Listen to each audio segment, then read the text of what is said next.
Hello दोस्तों, स्वागत है आपका हमारा फिर से एक और इस बातचीत में। आज मेरे साथ हैं रोहिन जी रॉय। आप युवा नेता हैं और अभी वर्तमान में student for one nation one election के स्टेट कोऑर्डिनेटर हैं। मतलब प्रदेश में होने वाले जो भी वन नेशन वन इलेक्शन से रिलेटेड जो भी बातचीत होती है तो उसका आप नेतृत्व करते हैं। तो स्वागत है भी आपका। धन्यवाद धन्यवाद। तो सबसे पहले तो मन में यही प्रश्न आता है कि एक राष्ट्र एक चुनाव अपन बोल रहे हैं इसे, तो कैसे संभव है? मतलब जबकि हमारे यहाँ कितना हम देखते हैं कि विधानसभा चुनावों के बहुत अलग मुद्दे होते हैं और हमारे नेशनल इलेक्शंस के बहुत मुद्दे हमें अलग देखने को मिलते हैं। जब अपन नेशनल वाइड जाते हैं तो सीधी बात, कहीं मेरा देश सुरक्षित रहे, ये मैं चाहता हूँ। लेकिन प्रदेश में जब मैं आता हूँ तो मैं चाहता हूँ मेरे बच्चों को अच्छी स्कूली शिक्षा मिले, मुझे एक अच्छी हॉस्पिटलिटी मिले, मतलब स्वास्थ्य चिकित्सा सेवाएं बहुत बेहतर मिले। तो जब कोई मान लो आपने कर दिया, शासन ने वन नेशन वन इलेक्शन, कोई व्यक्ति वोट देने गया, पढ़ा लिखा व्यक्ति जानता है कि अलग अलग वोटिंग मशीन है, ये विधायक के लिए है, ये सांसद के लिए, तो ये कॉन्फ्लिक्ट बड़ा क्रिएट होगा। देखिए, मैं आपको इस पे एक बार स्पष्ट कर देना चाहता हूँ। ये वन नेशन वन इलेक्शन का मतलब है, हमारे यहाँ जो चुनाव व्यवस्था है, जी। जहाँ एक बार लोकसभा का होता है, एक बार विधानसभा का होता है, ये अलग अलग इलेक्शंस होते हैं। ये वन नेशन वन इलेक्शन में व्यवस्था में ये दोनों एक ही बार में इलेक्शन। पहली चीज ये, आपका जो प्रश्न था कि लोगों के इंटरेस्ट होते हैं नेशनल मुद्दों के, कुछ स्टेट मुद्दों के, तो बहुत स्पष्ट है। इस चुनाव से आप अपना विधायक भी चुनते हैं, इस चुनाव से अपना आप सांसद भी चुनते हैं, ठीक है। तो जो प्रदेश स्तर के कार्य होते हैं वो विधायक का दायित्व होता है या स्टेट गवर्नमेंट का होता है। जो नेशनल इश्यूज होते हैं वो सेंट्रल गवर्नमेंट होता है। तो भले ही ये वन नेशन वन इलेक्शन है, but at the same time आप दोनों के लिए अपना जनप्रतिनिधि चुन रहे हो। आप अपने स्टेट के मुद्दे के लिए भी जनप्रतिनिधि चुन रहे हो और आप नेशनल के मुद्दों के लिए भी जनप्रतिनिधि चुन रहे हो। तो मुझे क्या लगता है, ये जो विषय जो है कि इसमें केवल नेशनल इंटरेस्ट ही आगे आएगा या स्टेट इश्यूज खत्म हो जाएंगे, ऐसा नहीं है। क्योंकि दोनों डिफरेंट है। चुनाव एक बार हो रहा है लेकिन दोनों चीज के लिए हो रहा है, ये बहुत स्पेसिफिक है इस चीज। ठीक है, पर जैसे जिस पीढ़ी में अभी हम जेगा, मैं मान लेता हूँ मैं बहुत समझदार हूँ, मैं डिफ्रेंशिएट कर सकता हूँ कि फलानी ईवीएम ये है, इस ईवीएम से ये होने वाला, जो भी अपने वोटिंग मशीन है। पर मेरे माता पिता हैं या मेरे माता पिता के पिताजी दादाजी, वो नहीं जानते कि वोटिंग, उसे उन्हें तो कई इलेक्शन में आप देखने को मिलता है बताना पड़ता है अंदर जाके, जबकि ये सही नहीं है, अपने नियमों के खिलाफ, पर बताना पड़ता है ये बटन इनमें से कोई एक दबाओ, वो इधर उधर कागज को दबाते रहते। तो जब हम अभी उस पीढ़ी में जी रहे हैं तो अभी मुझे लगता नहीं कि 20-25 साल ये चीज प्रैक्टिकली हो पाएगी, और नहीं होगी तो फिर उस पार्टी को ज्यादा फायदा हो जाएगा जो सेंट्रल में बैठी हुई है इस चीज का। तो वो गरीब आदमी, गरीब तो नहीं बोलूंगा, माफ करना मुझे, जो उतना समझदार नहीं है। देखिए, मैं आपको अभी वर्तमान की चुनाव की कुछ व्यवस्थाएं बताना चाहता हूँ। हर राज्य में, खासकर आज हम मध्य प्रदेश में बैठे हैं, ये विधानसभा चुनाव और लोकसभा चुनाव के अलावा एक पंचायती राज सिस्टम का इलेक्शन होता है। हाँ, ठीक है, जिससे अपने नगर पालिका, हम अभी अर्बन की बात नहीं कर रहे, हम अभी रूरल की, क्योंकि जो आपका प्रश्न है वो ज्यादातर हाँ, रूरल रूरल ग्रामीण क्षेत्र ग्रामीण के क्षेत्र लोगों के के लिए लिए। ज्यादा लोग। बिल्कुल। आप एक बात बताइए, जब पंचायती राज का इलेक्शन होता है आज भी वर्तमान में, हाँ, तो वहां तीन के चार वोट डालता है एक कैंडिडेट। एक वोट डालता है जिला पंचायत सदस्य के लिए, ठीक। एक वोट डालता है जनपद पंचायत सदस्य के लिए, एक वोट डालता है सरपंच के लिए और एक वोट डालता है पंच के लिए। मतलब एक ग्रामीण का नागरिक चार बार वोट डालने जाता है पंचायती राज सिस्टम के चुनाव में। इसका मतलब है कि उसको प्रैक्टिस है एक बार में चार प्रतिनिधि चुनने का, उसको प्रैक्टिस है। और वो तो अपनी गांव के पंच की भी व्यवस्था के लिए चुन रहा है, सरपंच की व्यवस्था के लिए भी चुन रहा है, जनपद व्यवस्था के लिए भी चुन रहा है और जिला व्यवस्था के लिए भी चुन रहा है। मतलब प्रश्न ये आएगा कि गांव का व्यक्ति कैसे चुन पाएगा, तो ये कहीं क्वेश्चन नहीं उठना चाहिए, क्योंकि ऑलरेडी ये व्यवस्था लागू है एक चुनाव प्रक्रिया में। एक चीज दूसरी मैं आपको बता देना चाहता हूं, आज भी भारत के चार राज्य ऐसे हैं जो एक राष्ट्र एक चुनाव के साथ ही उनके इलेक्शंस होते हैं, जैसे उड़ीसा, आंध्र प्रदेश और एक सिक्किम और अरुणाचल प्रदेश। ये मतलब चार राज्य ऐसे हैं जहां पर लोकसभा के साथ ही चुनाव होते हैं, विधानसभा हो जाती है। विधानसभा के चुनाव और लोकसभा के चुनाव एक साथ होते हैं। अब प्रश्न जो आपने कहा कि लोग कैसे वोट डालें, आप इन 4 राज्यों का जो वोटर टर्नआउट रेशियो देखिए, कंपैरेटिवली जो देश भर में लोकसभा का जो 65-66% रहता है, वोटिंग ये परसेंट उनसे ज़्यादा इन ज़्यादा 4 देखने को राज्यों मिला। का रहता है। तो इसका मतलब है बहुत क्लियर है।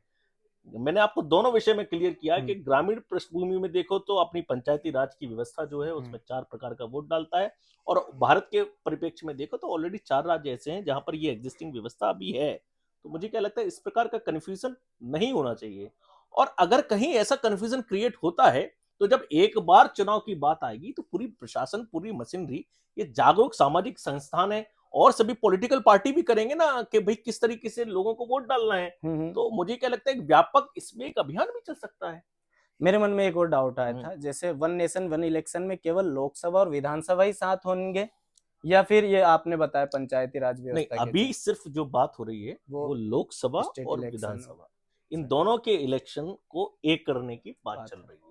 बाकी ठीक है, आगे इसका क्या पैमाना होता है वो एक अलग विषय है, लेकिन अभी जो चर्चा का विषय है वो लोकसभा और विधानसभा एक साथ चुनाव क्या होना चाहिए। फ़ायदा है इससे? हमें क्या फ़ायदा? हम जैसे मैं एक सामान्य व्यक्ति हूँ, वोटर हूँ, मुझे क्या फ़ायदा वन नेशन वन इलेक्शन से? गवर्नमेंट को तो फ़ायदा ठीक है, किसी का शासन बनेगा, बिगड़ेगा, मेरा या मेरे जैसे लोगों को इससे क्या होने वाला है? देखिए, मैं समझता हूँ कि आप जब अपना जनप्रतिनिधि चुनते हैं, हुँ, जब आप एक वोट देते हैं, तो आपकी एक अपेक्षा होती है कि जनप्रतिनिधि हुँ, पूरा 5 साल आपके लिए काम करे, आपकी हुँ, योजनाओं के लिए, आपके विकास के लिए काम हुँ, करे। अभी ये बताइए कि आज अगर विधानसभा के चुनाव में आपने जनप्रतिनिधि चुन लिया हुँ, और 6 महीने बाद कहीं लोकसभा का चुनाव या किसी दूसरे विधानसभा का चुनाव, जो प्रैक्टिस में हमने देखा है कि जनप्रतिनिधि यहाँ से वहाँ प्रचार करने जाते हुँ, हैं, एक ये चीज़ है ना। दूसरी बात मैं आपको देखूँ कि अगर वो यहाँ से प्रचार करने दूसरे स्टेट जाते हैं हुँ, या लोकसभा का प्रचार करने जाते हैं, तो सबसे पहले जो टाइम जो है, जो उन्हें आपकी विधानसभा में देना चाहिए, हुँ, क्योंकि चुनाव जब होते हैं तो हर पॉलिटिकल पार्टी का एजेंडा होता है चुनाव जीतना। जीतना, सीधी क्योंकि बात। चुनाव होते हैं पॉलिटिकल पार्टी अगर नहीं जीतेंगे तो अभी एक समाज ही माहौल खड़ा करने लगे कि 28 चुनाव जीत लिए, एक चुनाव हार गए, अभी इनका नेगेटिव माहौल शुरू हो गया। लेकिन हर पॉलिटिकल पार्टी करती है कि उसको चुनाव जीतना चाहिए, तो अपने सीनियर लीडर्स को चुनाव में लगाते। इससे इफेक्ट क्या होता है, आपने जिस जनप्रतिनिधि को 5 साल में चुना है उसका पूरा काम दूसरा इलेक्शन में लग जाता है, मतलब एक चीज। हुँ, दूसरी चीज मैं आपको बताऊं, इसके फायदे अगर मैं एक एक करके गिनाने के लिए आऊं तो हुँ, सबसे बड़ा इसका जो फायदा है हुँ, कि हर चुनाव में जो आचार संहिता लगती है, हुँ, लगभग 40 से 50 दिन की आचार संहिता हुँ, लगती है ना।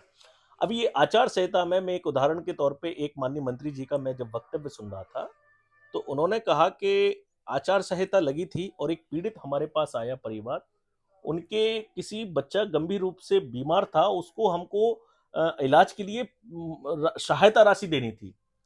हमारे पास राशि थी, हमारे पास व्यवस्था था, वो बच्चा पात्र था, लेकिन चूंकि आचार संहिता लगी थी इसलिए हम उसको नहीं दे पाए पैसा, विक क्योंकि उसमें उसमें आप नहीं दे सकते। विकास की योजनाएं, कई योजनाएं शुरू हो जाती हैं लेकिन वो आचार संहिता के कारण नहीं, उसको शुरू नहीं कर हुँ, पाते। कई नई योजनाएं इंट्रोड्यूस नहीं कर पाते। तो आप ओवरऑल बहुत सी ऐसी चीजें देखें कि एक बार बार इलेक्शन होने से बार बार आचार संहिता से उत्पन्न होती है। हुँ, शिक्षकों की बार बार ड्यूटी लगना, शिक्षकों से किसका इम्पैक्ट होगा, स्टूडेंट्स का इम्पैक्ट होगा। बिल्कुल तो होता है। ओवरऑल इस पूरी बार बार इलेक्शन होने वाली व्यवस्था से समाज पे इसका बहुत दुष्प्रभाव, देश के लिए इकोनॉमी में प्रॉब्लम प्रॉब्लम क्रिएट करता है, पॉलिसी पैरालिसिस जैसी हो जाती है। मतलब हमारे तो पूर्व मतलब वर्तमान पूर्व राष्ट्रपति ने भी इस संबंध में भी कहा है कि बार बार चुनाव होना एक तरफ से पॉलिसी पैरालिसिस का कारण बनता है। तो रामनाथ कोविंद जी हाँ, का हाँ, उनकी तो आप पूरी स्टडी, उनकी 322 मतलब काफी 300-400 पेज की पूरा रिपोर्ट है, उसमें एक एक बिंदु पे पूरा एस्पेक्ट इस पे लिखा हुआ है। एक ये जो जिस बैनर तले आप अभी काम कर रहे हैं student for one nation one election तो केवल स्टूडेंट के लिए ही क्यों मतलब जो काम कर रहा है या व्यापारी वर्ग है उसके लिए क्यों नहीं वन नेशन वन इलेक्शन को समझाने का क्या मतलब इस बैनर का क्या उद्देश्य है आपका? मैं समझता हूँ स्टूडेंट एक समाज की बहुत बड़ी ताकत होते हैं। हुँ, आप पुराने जितने भी अभियान देख लो हुँ, और पुराने जितने भी आंदोलन देख लो, सब स्टूडेंट की खड़ा करने में बहुत महत्वपूर्ण भूमिका होती है। और आप ये भी चीज देखो हुँ, कि जब भी किसी को दुष्प्रचार करना होता है तो वो हुँ, स्टूडेंट्स के बीच में जाके दुष्प्रचार करते हैं, क्योंकि एक स्टूडेंट जब कैंपस में जाता है, तो जब कैंपस में वो जाता है तो वो एक खाली गार्डन की तरह होता है उसका दिमाग। उस पर अगर आप अच्छी बातें डालोगे तो वो एक अच्छा बगीचे के रूप में उत्पन्न होगा, और अगर गलत पौधा बीज डालोगे तो वो गलत उसमें होता। आज ये जो विषय है, ये विषय स्टूडेंट के बीच में जाने का मतलब ये है कि स्टूडेंट से ये समाज में एक नया मानस बनता है। स्टूडेंट को इससे क्या फर्क पड़ रहा है? उदाहरण के तौर पे टीचर्स की ड्यूटी बार-बार इलेक्शन में लगना, स्टूडेंट का पूरा रिजल्ट प्रोसेस, पूरा एकेडमिक सेशन, ये सारे उसमें फर्क पड़ता है। तो आज अगर हम स्टूडेंट्स के बीच में ये विषय लेकर जाइए, हम ये नहीं कह रहे कि आप किसको वोट दो, आप इस पर चर्चा करो कि वाकई में जो करंट व्यवस्था है, ये समाज के लिए या आपके लिए ठीक है या नहीं, तो उसके सारे एस्पेक्ट उनको बताते हैं। फिर लेट देम डिसाइड कि वो उनके मन में क्या है। तो मुझे क्या लगता है, ये ओवरऑल जो सभी से चर्चा करने में ये ध्यान में आया कि स्टूडेंट बढ़ चढ़ के ये चाहते हैं कि उनका जो पैसा है, उनके पिता जो टैक्स के माध्यम से बढ़ रहे हैं, वो फालतू का अनप्रोडक्टिव चीज में नहीं लगना चाहिए। जैसे इलेक्शन का बहुत सारा बजट होता है, तो केवल एक वोट डालने के लिए इतनी सारी मशीनें, जबकि बार बार इलेक्शन होने से बार बार वोट डालना पड़ता है, और अगर एक साथ कर दो तो कितना पैसा बचेगा। ये सारी चीजें स्टूडेंट कम्युनिटी से क्या है, वो समाज में एक सकारात्मक उसका परिणाम रहेगा। हाँ, एक मन में ये भी आता है कि एक लोकतंत्र की खूबसूरती है कि हम वोट देने जाते हैं हर 1 साल 2 साल में। तो क्या कुछ पैसे बचाने के लिए हम लोकतंत्र की उस खूबसूरती को, मतलब लोगों से उनका बार-बार जो उनका चुनाव देने का हक है वो छीन ले? ऐसा भी मन में आता है मेरे, नहीं कि देखिए, ठीक है ना, आप 1 डेढ़ साल में हमारे अंदर एक जगता है और नेता भी हमारे घर आ पाते हैं, तो हम भी उनसे बुरी भली कह पाते हैं कि यार तुम तो पागल बना गया हमें, या जो तुमने अच्छे काम किए, तो फिर वो नेता फिर नहीं आएगा हमारे पास। नहीं देखिए, ये जो आपका प्रश्न है, ये डिपेंड करता है नेतृत्व कौन कर रहा है, उसकी विचारधारा कैसी है, उसकी नेतृत्व की क्षमता कैसी है। क्योंकि हमने भी बहुत से ऐसे नेता देखे हैं जो ऑल टाइम जनता के बीच में रहते हैं, कभी जनता की ऐसी शिकायत नहीं होती। अब कुछ नेतृत्व ऐसा है कि जिन्हें जनता के बीच में जाना नहीं है, तो जनता उसका इलाज कर देती है। एक समय था जब कांग्रेस पार्टी इस देश में राज करती थी। आज ढूंढे ढूंढे कांग्रेस पार्टी नहीं मिल रही, क्योंकि उनका एजेंडा कभी जनता के लिए रहा नहीं। तो मुझे क्या लगता है कि जनता अगर एक बार में चुन लेती है, और ये जनप्रतिनिधि पे डिपेंड करता है वो जनता के साथ कितना कनेक्टेड होते हैं, क्योंकि वो विषय और वन नेशन वन इलेक्शन ये दोनों डिफरेंट है। क्योंकि वो स्टाइल ऑफ पॉलिटिक्स है, मेरी स्टाइल ऑफ पॉलिटिक्स है, मैं जनता के बीच में जा रहा हूँ। किसी की नहीं होगी तो जनता अगले चुनाव इलेक्शन में उसको देख लेगी। ये तो स्वाभाविक है, जनता का निर्णय होता है। हाँ, पर वो 5 साल थोड़ा-सा, क्योंकि हम मेरे जीवन में मान लो कोई नेता आया, मेरे 5 साल तो बीत गए, वो समय वापस नहीं आना है। हाँ, वो नेता वापस आए ना आए तो थोड़ा-सा एक बुरा लगता है, तो राजनीतिक दलों को, ऐसा मेरा व्यक्तिगत मानना है कि कम से कम ऐसे लोगों को हमें ज़मीन पर उतारना चाहिए जो जनता से कनेक्ट कर सके। ख़ैर, एक आखिरी और प्रश्न है मेरा कि जैसे इतनी बड़ी व्यवस्था है देश में, अभी हम जानते हैं कि मान लो किसी स्टेट में, अभी बिहार में इलेक्शन थे, हाँ, आप लोग जीते हैं, भाजपा ने बड़ी उसमें जीत हासिल की, उसकी भी शुभकामनाएँ, पर उसमें बहुत बड़ी मशीनरी लगती है। हमारे जो जितने भी सिक्योरिटी फोर्सेस है सेंट्रल की, और बाकी कई बार तो हमें स्टेट पुलिस को भी बुलाना पड़ता है। तो एक साथ देश में चुनाव कराना, तो उसके लिए इतनी बड़ी मशीनरी कैसे खड़ी की जाए? क्या वाकई के पास इनकी व्यवस्थाएं हैं? देखिए, मैं समझता हूँ कि अभी 4 राज्यों में तो एक साथ चुनाव हो ही रहे हैं। और रही बात मशीनरी की, तो ये बात वाकई में ये विचारणीय है, और ये प्रशासन के लिए इतना आसान नहीं है, क्योंकि हम तो इस विषय के सारे पॉजिटिव और सारे पहलुओं पर चर्चा कर रहे हैं। लेकिन मैं ये समझता हूँ कि अगर किसी चीज के लिए प्रशासन आगे बढ़ता है, तो कभी कभी कहावत ऐसी होती है, आवश्यकता ही आविष्कार की जन्म है ना। तो अगर आज उस दिशा में चुनाव आयोग या सरकारें बढ़ती हैं, तो मुझे लगता है व्यवस्था भी उस प्रकार से खड़ी होगी। कोई ऐसा नहीं कि एक राष्ट्र एक चुनाव, आज इस कैंपेन को हम चला रहे हैं देश में या समाज के बीच में, तो आज लागू हो जाएगा।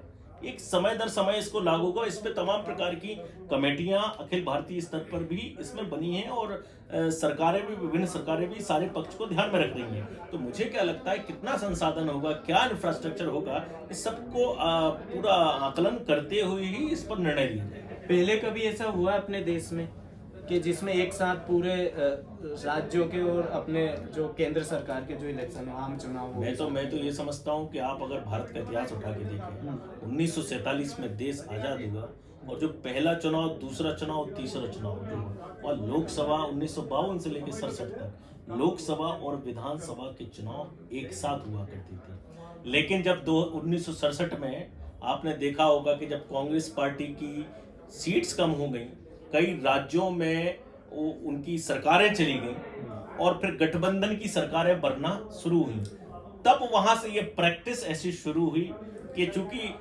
वहां की सरकार गिरा दो, उनकी इंटरेस्ट की सरकार नहीं है तो वहां गिरा दो, तो देश के साथ बहुत बड़ा समझौता उस समय किया गया और जिसका जो भुगतना पड़ रहा है आज की व्यवस्था में हमको भुगतना पड़ रहा है। पहले जब ये व्यवस्था थी ठीक से चलता था, आज ऐसा हो गया है हर 4 महीने में कोई ना कोई स्टेट के इलेक्शंस होते हैं। मैं आंकड़े देख रहा था 2014 से लेके 2024 तक इस देश में विभिन्न राज्यों को मिलाकर 40 बार इलेक्शंस हुए। अब आप सोचिए 40 कितने समय में?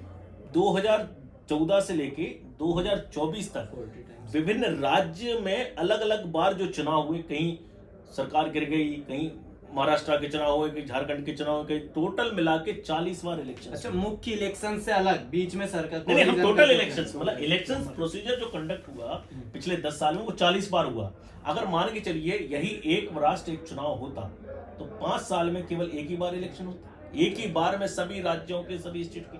तो आप सोचिए अगर 40, मतलब एक आंकड़ा मैं देख रहा था कि 2024 का लोकसभा का जो चुनाव है उसमें 1,35,000 करोड़ रुपए खर्च हुआ।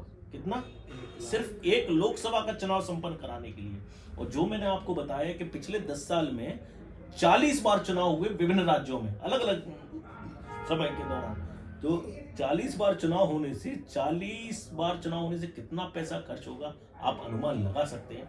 ये पैसा कहीं ना कहीं अगर समाज के हित में खर्च होता, डेवलपमेंट इश्यूज में खर्च होता, तो देश में विकास तो और तीव्रता से जो आज दिख रहा है वो और तीव्रता से होता और सरकारें भी अच्छा काम कर पाती। तो मुझे लगता है ये सब ड्रॉबैक हैं बार बार इलेक्शंस होने के। एक और आखिरी कि मान लो आज अपन राजी हो गए, सब मान गए, देश में सभी पार्टियां मान गए और अपन ने संविधान में जो भी संशोधन हुए आवश्यक वो करके वन नेशन वन इलेक्शन को लागू किया।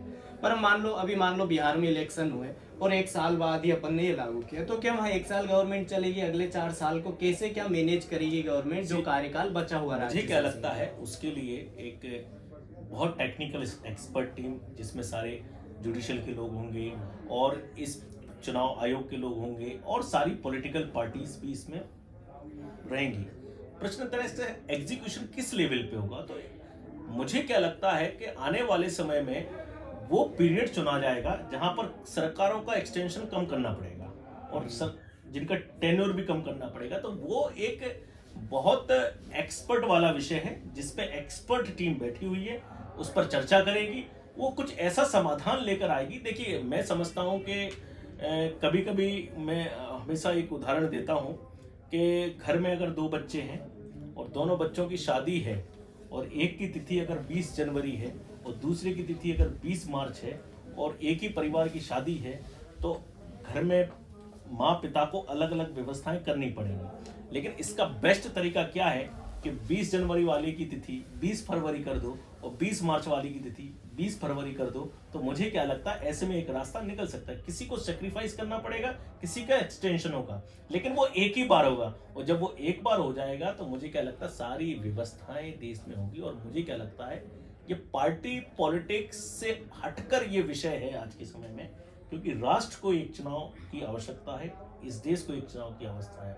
और मैं तो इनफैक्ट ये कहूँगा ये एक चुनाव एक राष्ट्र सिर्फ ये चुनाव सुधार नहीं है आज के समय में, ये समाज को सुधारने का विषय है, देश को सुधारने का विषय है। तो ये समाज के बीच में जा रहा है। लेट द सोसाइटी डिसाइड कि उन्हें क्या करना है, what they have to do. हाँ, आपने एक डेटा बोला 20 जनवरी, दिस इज माय बर्थडे। ठीक है रोहन भैया, आपसे बात करके बड़ा मजा आया मुझे और भविष्य में आपसे और अच्छी अच्छी चर्चा होंगी, बहुत सारी बातचीत होंगी। कैमरा आज हमारे कैमरे के पीछे बैठे हुए हैं हमारे मित्र पिंकेश भैया, और बहुत बहुत धन्यवाद, मिलकर अच्छा लगा आपसे बात करके। बहुत